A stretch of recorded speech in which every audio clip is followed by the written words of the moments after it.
Et poursuivons avec notre invité David Rigoulet-Rose. Merci d'avoir accepté notre invitation. Vous êtes chercheur associé à l'Institut des relations internationales et stratégiques. Troisième jour de trêve aujourd'hui sur 4 conclu entre Israël et le Hamas. Et après, que peut-il se passer ? C'est le gros point d'interrogation, puisque de toute façon, comme le montrait votre reportage, le ministre de la Défense israélien a dit que c'était juste une pause, et que ça n'hypothéquait pas de toute façon la reprise des combats, y compris vers le sud, ce qui soulèvera beaucoup de questions. Donc ce qui a été négocié, c'est très paramétré, c'était vraiment millimétré même, c'était sur 4 jours, avec le principe d'une possible reconductibilité journalière à raison de 10 nouvelles libérations à chaque fois. Mais ça, pour l'instant, c'est pas encore actualisé. Pour l'instant, la vraie question se posera à l'issue des 4 jours, puisque Tsahal ne voulait pas que ça aille jusqu'à 5. Et donc, à l'issue, le vrai point d'interrogation, c'est quid après les 4 jours ? Est-ce qu'il y a une possible reconductibilité ? Et là, il y aura la pression des familles en Israël, évidemment, sur le gouvernement israélien, par rapport aux impératifs stratégiques fixés à Tsahal. D'autant plus qu'au rythme de 13 otages israéliens par jour, s'il en reste encore 200, bien qu'on ne sache pas exactement combien sont encore en vie, à ce rythme-là, la trêve pourrait durer près de 3 semaines. Si on fait le calcul, Oui. ça ne ferait pas l'intérêt d'Israël. Non, justement, et ça entre en ligne de compte dans la stratégie du Hamas, justement, parce que c'est précisément ce qui faisait l'objet de l'hypothèque sur les 5 jours, parce que Tsahal considérait que c'était trop, que ça permettait de donner une marge de manœuvre trop importante au Hamas pour s'ajuster opérationnellement, se réorganiser, restaurer des communications, etc. Donc ça va être un vrai dilemme pour Israël, parce qu'il y a évidemment des impératifs contradictoires, les impératifs opérationnels qui ont été rappelés par Yoav Gallant, et puis évidemment les pressions, les attentes immenses des familles. Et donc, c'est ce qui est instrumentalisé, évidemment, dans la stratégie du Hamas pour gagner du temps. Mais justement, le Hamas, hier, qui a retardé même la libération des 13 otages israéliens, des 4 Thaïlandais, est-ce que pour le Hamas, chaque heure gagnée est une heure en plus, justement, pour se réorganiser, pour rétablir sa logistique ? Que se passe-t-il, selon vous, dans les rangs du Hamas en ce moment ? En tout cas, c'est ce que dit l'armée israélienne. Donc, dans les rangs du Hamas, la pause permet, en tout cas, de restaurer des communications, puisque tout a été quand même très bouleversé par les bombardements, etc. Une partie des 4 sont descendus vers le sud, avec les civils, justement, puisque Israël demandait que les civils descendent vers le sud.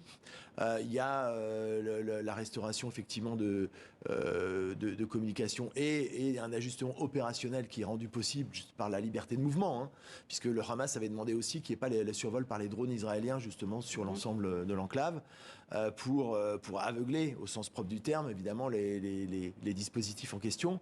Donc c'est très très compliqué, effectivement. C'est très compliqué parce que, comme vous le disiez, il y a, alors théoriquement, on parle de 238 otages, mais il y a une incertitude. C'est d'ailleurs une des demandes israéliennes, c'est d'établir une liste exhaustive des otages vivants ou décédés, puisque vraisemblablement il y a le Hamas n'a pas intérêt à donner une telle liste. Bien sûr que non, ça fait partie évidemment de la pression, même si le Hamas lui-même avait reconnu qu'il y avait possiblement une 50aine d'otages qui étaient d'ores et déjà décédés et qu'ils imputaient leur mort au bombardement et non pas. On sait que c'est pas forcément le cas, puisque des victimes ont été retrouvées par Tsahal, qui avait été fait l'objet d'assassinats. Est-ce que le déplacement d'une délégation du Qatar hier en Israël, justement quand les choses traînaient, est-ce que la preuve que les choses se compliquent ?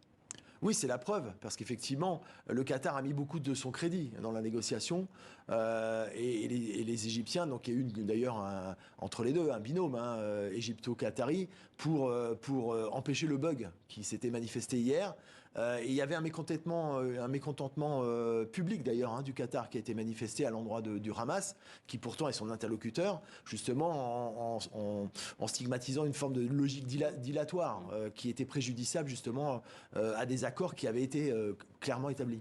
Là, il y a eu des femmes, des enfants, il reste les hommes, il reste certains soldats israéliens également otages. Je me souviens de la libération de Gilad Shalit qui avait pris plus de 5 ans contre 1027 prisonniers, un soldat israélien contre autant de prisonniers. Est-ce qu'Israël serait prêt, selon vous, à faire des hommes, des martyrs finalement, si elle devait reprendre la guerre? Non, parce que Israël de toute façon considère que c'est un impératif existentiel de récupérer ses otages. Je signale d'ailleurs que Israël fait en sorte de récupérer, y compris les dépouilles des soldats. C'est pas seulement les vivants.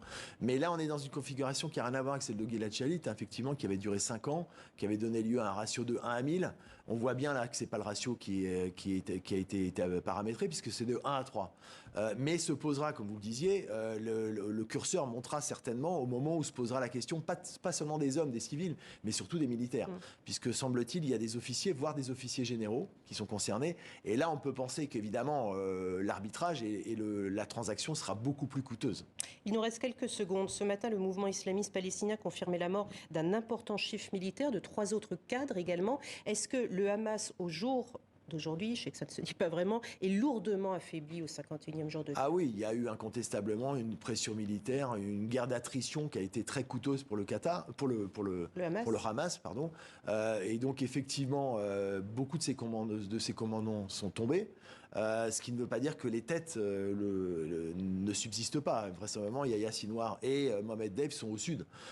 Et c'est l'objectif prioritaire, évidemment, de ça. En même temps, cette confirmation qui tombe aujourd'hui, c'est peut-être pas neutre. Non, c'est pas neutre. Le Hamas reconnaît quand même qu'il a subi des pertes lourdes parce qu'il peut pas faire autrement compte tenu de la situation. Mais en même temps, il se met en situation aussi de pouvoir imposer un certain nombre de contraintes de calendrier aux Israéliens. Merci beaucoup, David Rouquault-Rose, d'être venu sur notre plateau pour votre analyse.